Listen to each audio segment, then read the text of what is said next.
반갑습니다. 임채문 세무사입니다. 부동산을 무상 사용할 때 증여세 과세가 된다, 그런 규정이 있는데, 상정법상 부동산 무상 사용할 때 부동산을 사용하는 것도 한 챕터가 있고, 아니면 부동산을 이제 무상으로 담보를 제공받을 때도 증여세 과세되는 그런 규정이 있습니다. 그래서 어느 범위까지 증여세가 과세가 되고 어쩔 때는 증여세가 과세가 안 되는지 구체적인 규정 내용을 살펴봐 드리도록 하겠습니다. 부동산 무상 사용에 따른 이익의 증여를 이렇게 그림으로 쉽게 설명을 드려보자면, 부동산 소유자가 있는데 이 부동산 소유 부동산을 무상을 사용을 할 때 주로 특수관계자가 아니면 이런 경우가 쉽지 않죠. 그렇지만 이 부동산을 소유자가 아버지 부동산을 아들이 사용을 한다. 그럼 아들이 사용을 할 때, 그러면 사용을 할 때 범위를, 그리고 증여재산 가액을 얼마를 어떻게 계산할 건지 좀 난해하잖아요, 이게.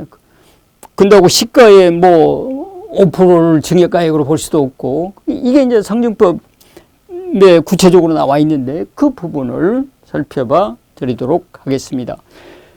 이 타인의 부동산을 첫째 무상 사용하거나 무상 담보를 이용하게 해줘서 담보 제공에서 차입으로 얻는 이익에 대해서 이 두 가지 범위로 과세를 하죠. 첫째는 부동산을 무상 사용할 때, 두 번째는 이제 담보 제공. 이 돈을 안 받고 한다는 거예요. 그러니까 무상 사용, 무상 담보 제공 이렇게 하는 것이죠. 그럼 납세의무자, 그러니까 이걸 보는 사람은 누가 되겠어요? 부동산 무상 사용자나 담보를 제공을 받는 사람이 증여세 과세를 받겠죠. 그럼 증여 시기는 언제냐? 이것은 증여 시기는 부동산을 무상 사용을 개시한 날이 바로 증여 시기가 되는 거예요.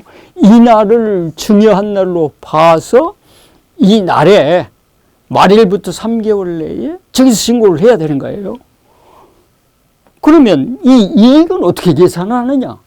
이익은 부동산 무상 사용할 때는 이 계산을 하는 방법이 무상 사용 이익이 1억 원 이상이 돼야 되는데, 이것은 5년 단위로 과세를 합니다. 그러니까 5년 동안 사용을 하고 5년 동안 사용한 걸로 봐가지고 개시한 날 바로 5년 동안 사용한 걸로 봐가지고 이날 증여 시점으로 해서 증여세 신고를 하고 과세를 받게 되는 거예요.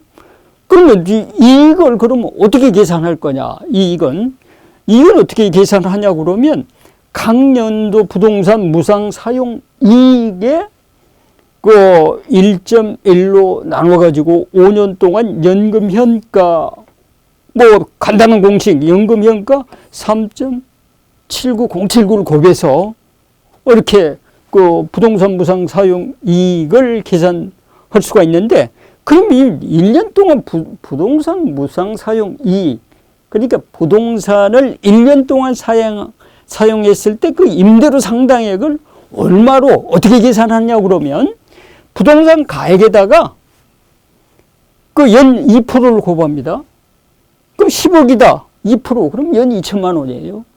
그러면 여기서 1억 원 이상 돼야 이렇게 과세를 한다고 그러는데, 그럼 1억 원 이상이 되려고는 부동산 가액이 얼마가 돼야 되냐고 그러면,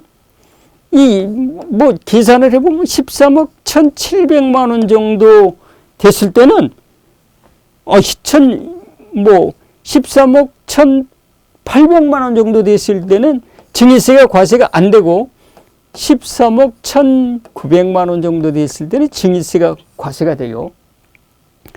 그러니까 이 13억 1,900만 원에다가 20% 그러니까 0.02를 곱해서 나온 금액에다가 3.79079를 하면 그 금액이 13억 1,900일 때는 1억 원 이상이 된다 이것이죠. 그럼 이 1억 원 이상 되는 것을 바로 증여일로 봐서 이렇게 3개월 내에 정해서 신고를 해야 된다고 말씀을 드렸고요. 그 다음에 부동산 무상 담보로 이익을 제공을 받았을 때는 어떻게 계산하느냐. 이것은 또 1년 단위로 계산을 해요. 1년 단위로.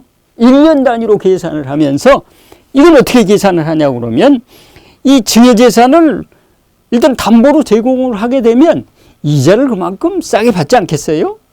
이자를 싸게 받으니까 그 차익 금액에다가 적정 이자율 4.6%를 곱합니다. 적정 이자율 4.6%. 물론 법인에게서 대출을 받았을 때는 가중 평균 차입 이자율 또는 4.6%인데 여기서는 법인한테 대출 안 받고 개인한테 대출 받았다고 보고 일단 적정 이자율 4.6%를 차입금액에다가 4.6%를 곱한 다음에 1년 동안 이자 지급액 이것을 뺀 것이 1,000만 원 이상이 돼야 과세를 받는 거예요. 근데 아까 부동산을 무상 사용할 때는 5년 단위로 과세한다고 그랬고 이 담보를 제공했을 때는 1년 단위로 이렇게 1년에 과세를 한번 받고 또 1년을 지나고 또 과세를 받고 또 1년 지나면 또 과세를 받고 이렇게 장기간이다. 그러면 1년 단위로 담보 제공에 대해서 그 담보 제공 이익에 대해서 과세를 받는다. 이렇게 보시면 되겠습니다.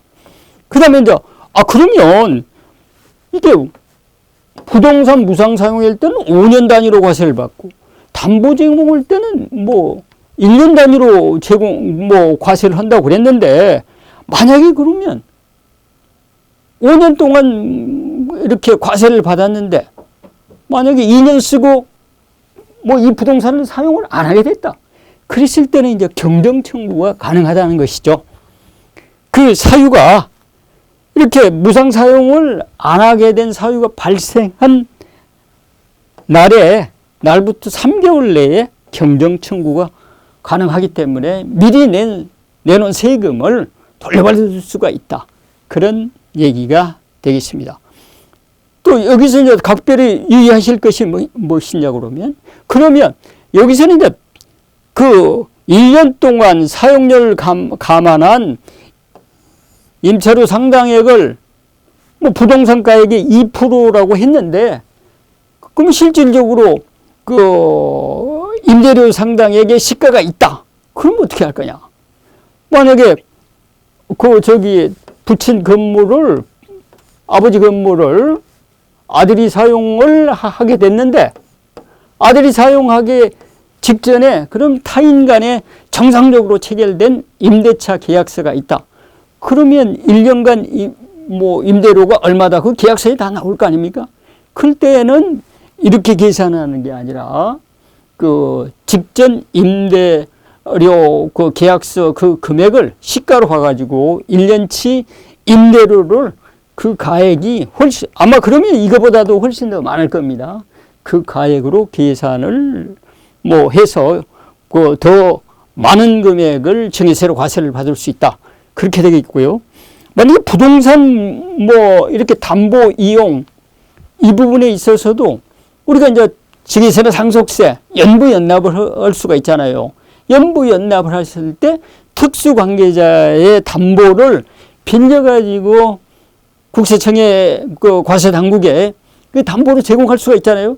이럴 때 담보 제공된 부분에 대한 이자 이익 부분은 그 증여세 과세를 안 한다. 그런 것이 국세청 해석 사례로 나와 있습니다. 부동산 무상 사용에 따른 이익 증여 이 부분은 실무상에서 그렇게 많이 일어나는 부분은 아닙니다만은 그래도 종종 과세당국에서 이런 세원을 포착해서 과세하고 있는 실정이기 때문에 이 부분도 부동산을 징계존비속이나 타인의 부동산을 무상 사용할 때 증여세가 과세될 수도 있다.